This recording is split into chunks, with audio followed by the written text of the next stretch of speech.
Ketegangan politik dan keamanan kembali meningkat di Lebanon setelah pemerintah negara itu mengesahkan rencana yang didukung Amerika Serikat untuk melucuti senjata kelompok Hizbullah. Keputusan itu menuai reaksi keras, termasuk dari Iran yang selama ini dikenal sebagai sekutu utama kelompok bersenjata tersebut. Iya, posisi Lebanon dan Iran berbeda terkait masa depan senjata Hizbullah. Presiden Lebanon Joseph Aoun menegaskan sikap tegasnya saat bertemu dengan Ali Larijani, Sekretaris Badan Keamanan Tertinggi Iran yang sedang berkunjung ke Beirut. Dalam pertemuan itu, Joseph Aoun mengatakan tidak ada kelompok di Lebanon yang diizinkan memiliki senjata atau mengandalkan dukungan asing kecuali negara. Menurutnya, hanya lembaga resmi negara yang berhak memegang senjata, dan campur tangan asing dalam urusan internal Lebanon harus dihindari. Meski begitu, Joseph Aoun menyatakan Lebanon tetap terbuka untuk bekerja sama dengan Iran, namun harus dalam kerangka saling menghormati dan menjaga kedaulatan nasional. Di lain sisi, di dalam negeri Lebanon perdebatan juga semakin panas. 4 menteri dari blok politik Syiah termasuk dari Hizbullah dan Partai Sekutu Amal memilih keluar dari rapat kabinet pada Kamis 7 Agustus 2025 sebagai bentuk protes terhadap rencana pelucutan senjata tersebut.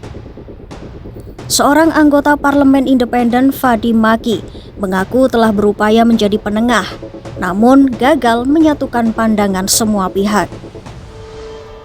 Meski terjadi penolakan, mayoritas anggota kabinet tetap mengesahkan serangkaian tujuan yang diajukan utusan AS Tom Barak. Di dalamnya termasuk penghapusan bertahap semua kelompok bersenjata non-pemerintah, penarikan pasukan Israel dari Lebanon Selatan, penghentian serangan udara Israel, pembebasan tahanan Lebanon di Israel, serta penetapan batas wilayah yang masih dipersengketakan. Menanggapi hal itu, Larijani menyebut Republik Islam Iran menghormati keputusan yang diambil pemerintah Lebanon selama itu dibicarakan bersama dengan kelompok perlawanan merujuk pada Hizbullah.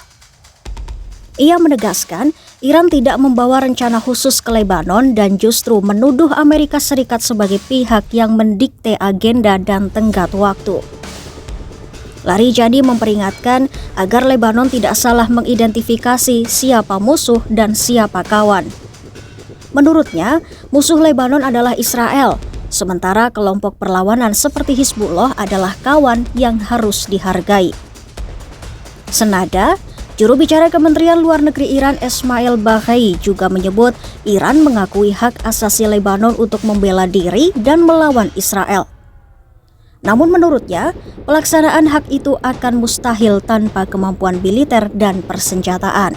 حق ذاتی لبنان برای دفاع از خودش، برای مقاومت در برابر تعدیات رژیم صهیونیستی رو به رسمیت میشناسیم. این یک حق ذاتی است برای هر کشوری من جمله لبنان برای اینکه بتواند از خودش دفاع بکنه در برابر تجاوز و دستاندازی رژیم صهیونیستی و قاعدتاً اعمال این حق ذاتی بدون برخورداری از توان نظامی و سلاح ممکن نیست.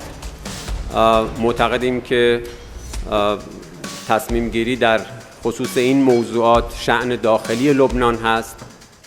Hizbullah sendiri telah berulang kali menolak seruan untuk menyerahkan senjata, bahkan setelah perang besar dengan Israel tahun 2024 yang menewaskan sebagian besar pemimpinnya. Iya, Hizbullah menegaskan tidak akan menyerahkan senjatanya sampai Israel mundur dari 5 bukit yang mereka duduki dan menghentikan serangan udara harian yang telah menewaskan ratusan orang yang mayoritas anggota Hizbullah. Kelompok itu pertama kali memulai serangan ke Israel pada Oktober 2023 untuk mendukung Hamas di Gaza yang memicu rentetan pertempuran hingga ke perbatasan selatan Lebanon.